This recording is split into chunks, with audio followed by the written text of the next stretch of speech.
welcome back to Make Good Choices Monday. I'm Becky Amio. And did you guys know that I make horses buck on purpose? Well, stick around. I'm going to tell you the how and the why, and I'm going to even show you footage of how I do it.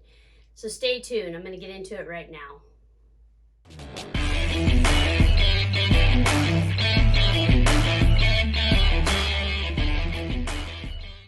All right, disclaimer time. So this is another one of those things that I don't recommend you just go out and do it. If you are a qualified horse handler, if you're a colt starter yourself, if you're a horse trainer and you find yourself stumbling upon my video, this might be a new technique that you use in your groundwork. So I use this technique often with every single brand new start, brand new colt that I'm getting my hands on for the first time. It's a technique that I use for desensitization, and it's a technique that I use to see how bad it's really going to be. So today I used it on a horse that has already been started. Now, I don't take too many horses that are already been started, but this is a special case. This is for a very good friend, and I know his horses, he knows his horses, and he also knows his trainer. And you know, in this industry, it is a very small world. We all start to learn who does a good job and who doesn't. And so there are some guys that I just will not ride behind anymore. And there are some guys that, you know, they're a hell of a hand, they're a hell of a rider, but I know damn well I can't ride behind them because they are that good of a rider. You know, they can make a horse look really, really good, and then I will get hung out to dry on that horse. In this instance, I know that the guy does a really good job on these colts, but I'm going to double check my work, okay? I'm going to double check his work. I'm going to double check the horse, all right? It's just a real basic thing that I do with a big fat cotton rope, okay? Now, I don't recommend you do this with a lariat rope. 20 some years ago, when I first started doing this, I did it with a lariat rope. And the mare ended up getting really burned up in her flanks pretty bad. Wasn't a very good deal, but she turned out real nice. And actually, that mare just passed away. I think it was less than a year ago she passed away, but she had an amazing, amazing career in the speed event world. At any rate, I take a big fat cotton rope and I put it around their flanks and I pull on that and I make the horses buck. Now, it is very rare that I have one that just does not show any sort of reaction, okay? It's very, very rare, okay? Now, I'm anticipating a reaction. I'm looking to see what's gonna cause their reaction. You know, what gets them? Is it the rope coming around their belly? Is it when I really pull and tug on it? Is it the sensitivity of the rope around their legs? I'm looking for all these things. And so then I can file it away into my Rolodex and kind of go, oh, that got him, you know, so I know in the future what's going to get this horse and push him out of his comfort zone. So I'm going to show you today and talk you through working this flank rope on this gelding, and we'll see how he reacts together, and I'll let you know, the steps that I took and the things that I did to get the reaction and what I liked about the gelding and what I want to work on in the future. But you know, disclaimers out there, you can get yourself in a huge wreck doing this. I have a couple of times. Some horses, you never know. You don't know how bad it's going to be until you're in it, and then you're trying to figure out how to get yourself out of it, okay? It's something, you know, it's not for the general lay person, okay? Because if you sensitize your horse to this rope instead of desensitizing, you're going to have a bigger wreck than what you started with, okay? So I can't emphasize enough, be super careful if you guys, you know, this is one of the reasons why I haven't shown a lot of my groundwork, you guys, is because somebody will get themselves in a wreck doing this. And I just want you, to know up front that this is something that I do to see, you know, if it's a brand new horse that's just getting used to having stuff on them, wearing equipment, you know, they get the feel of that pressure around their girth, around their belly, around their flank. I get a feel for what they can handle around their legs. If it's something that's already been started, like in this case, I kind of find holes, okay? I kind of find places where the horse needed a little help. You know, all of us have holes in our horses. You know, there's a lot of things that I can get away with on my horses that somebody else can't.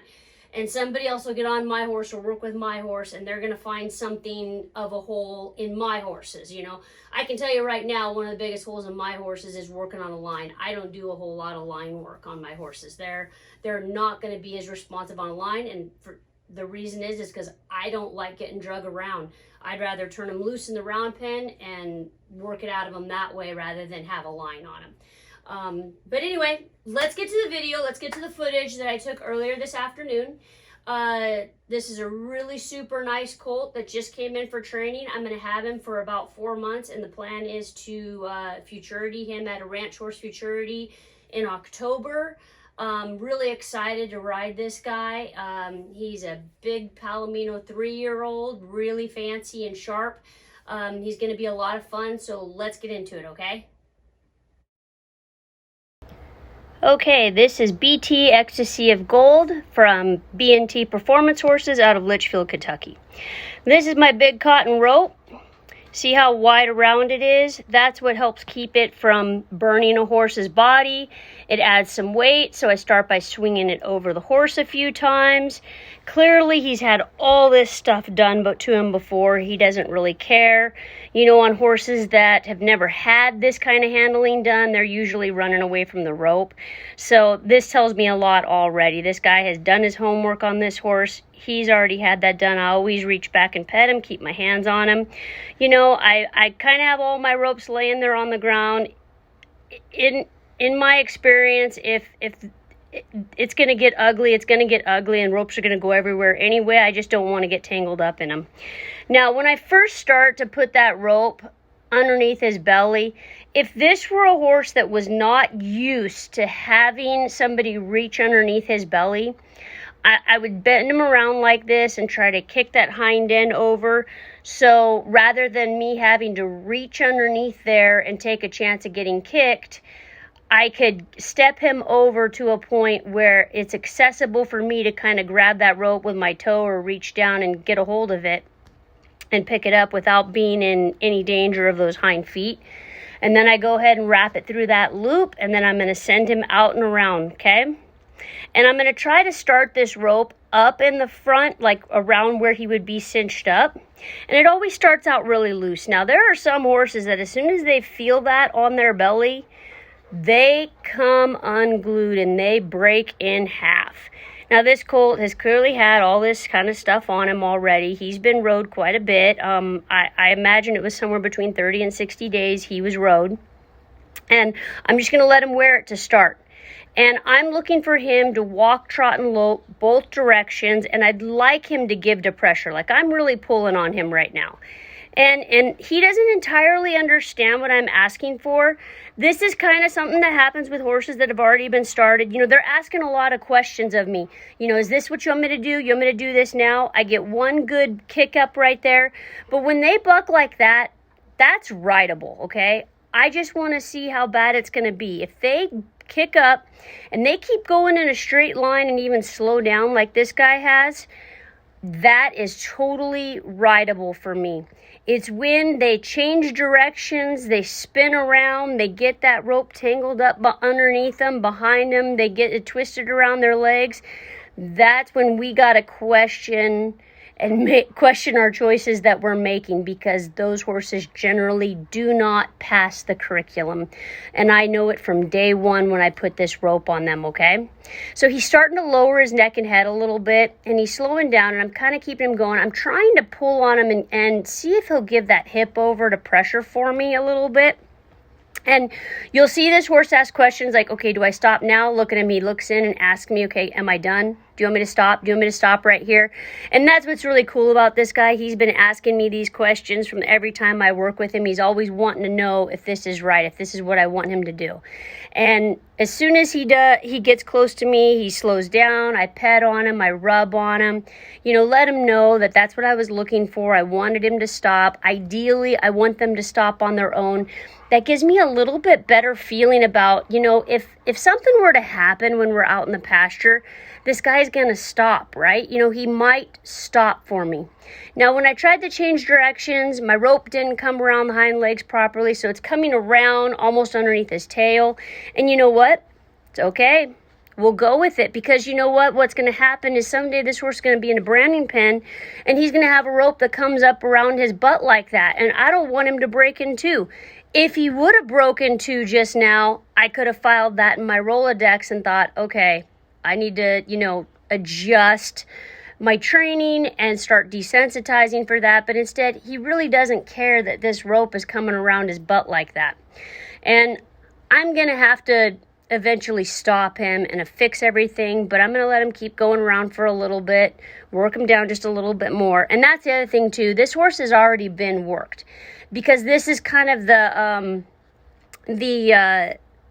next pressure point to push him past threshold for the day.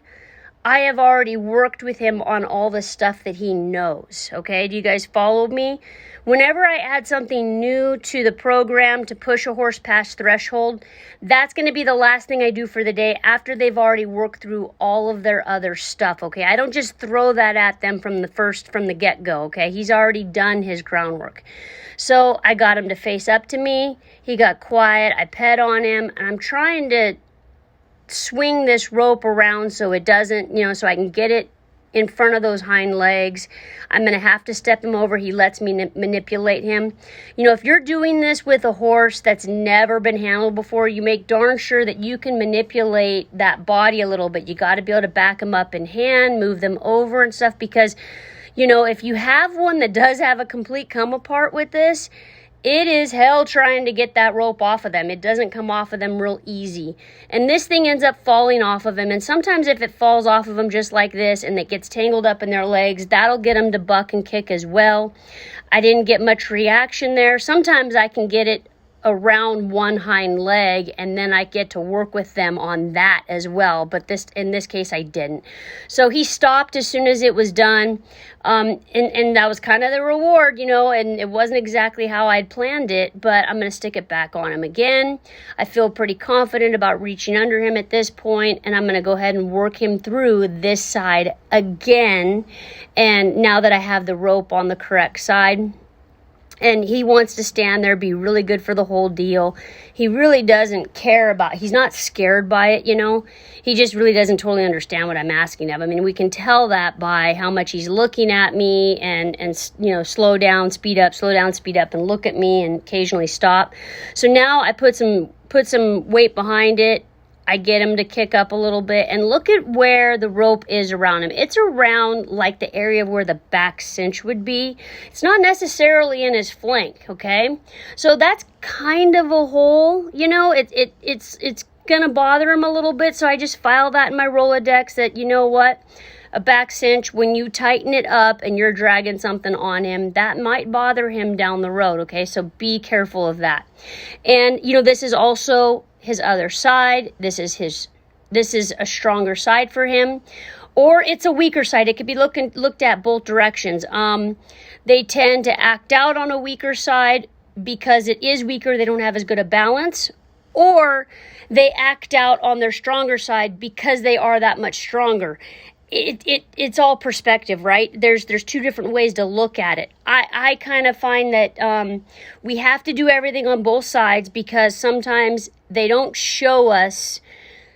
The lie detector test doesn't work for us unless we do things on both sides, because he really only kicked up one time the other direction. But this horse keeps going forward. That's totally rideable. That can be handled. That can be dealt with. I'm trying to make him lope out at this point. He's not loping out for me. I'm going to have to pick up a whip to make him lope a little bit. he's like, I don't need to go any faster. He really doesn't care that much. He's over it. He's ready to go on and work on something else now. And he's happy to just keep going forward. This works for me. You know, walk, trot, lope, both directions, buddy. That's all he has to do. And this is just, again, another distraction that they have to deal with, okay? And if he were a really naughty horse that, you know, wasn't desensitized to this gets really ugly, and trying to get them to stop is really tough, and they get frantic and they run into the round pen rail and ropes get tangled up in their legs and you can't get them to stop, and it's really, really hard. I'm trying to get him to stop at this point. I'm pulling that flank rope, you know, trying to get him to give to pressure, getting him to give that hip over, you know, and he doesn't entirely know what I'm asking for. He's like, do I keep going? Do I stop? And I'm trying to let him stop. And as soon as he stops, I go and pet on him. And, you know, I think this was a really good experience, really good showing first time. He kind of showed me what he was. He was pretty honest about it. Now, if he were a horse that wasn't already desensitized, getting this rope off of him would be a chore. I would have to try to use a stick to get it off of him rather than going back as far as I did, because some horses will kick at you as you're trying to take that rope off. Meanwhile, my lunge line's stuck in his legs. He doesn't care about any of that. Keep petting and rubbing on him. All in all, I think a really good experience. I hope you guys enjoyed this, and I hope you guys learned a little bit. I'll be showing you this more on other horses as we go along now. I sure appreciate you watching. I hope you make good choices, and I hope you have a great rest of your day. Thanks for watching.